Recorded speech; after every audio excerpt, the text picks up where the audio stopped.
selama yang bisa aku support ya aku bantuin gitu. Ya moral juga namanya pernah ngajak kan. Makanya ada sisi jeraknya mungkin mengajak orang berpolitik ya. Tapi kalau kitanya sendiri ya kita menjadi petarung politik lah.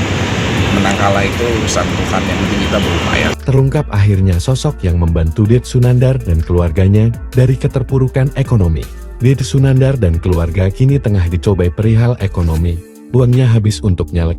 Det Sunandar bak bangkrut, apalagi panggilan syuting juga sudah jarang. Gagal nyalek dan sepi dapat job sebagai artis, Det Sunandar berbagi cerita dibantu oleh sosok rekan artis. Tiap Jumat rekan artis memberikannya rejeki dan makanan.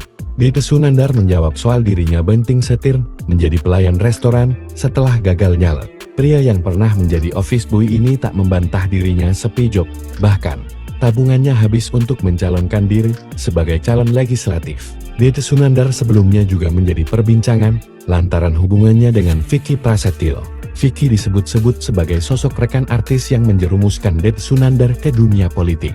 Pesinetron Super Det itu menceritakan bahwa awalnya Vicky mengajak Det dengan iming-iming mengubah nasib. Meski sudah diberi bayangan tentang suka duka di dunia politik, Det tak gentar. Dia tetap setuju untuk mencalonkan diri demi mengubah nasibnya. Alih-alih menyalahkan Vicky, Det justru bersyukur dengan kehadiran Vicky yang tak meninggalkannya. Malahan Vicky sering membantunya dalam berbagai bentuk, termasuk makanan dan uang. Vicky itulah rekan artis yang menjadi sosok penyelamat Det Sunandar sehari-hari. Tapi alhamdulillah sih, sebaliknya Pak Vicky itu selalu bantu Det di setiap Jumat. Kayak Jumat berkah, tutur Det. Sementara itu, artis Vicky Prasetyo merasa sangat bersalah telah menjerumuskan Det ke dunia politik.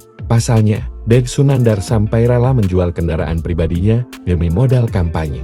Karena rasa bersalahnya, Vicky pun berusaha untuk membantu Det dari segi ekonomi. Setiap hari Jumat, Vicky membantu Det dengan memberikan makanan hingga uang.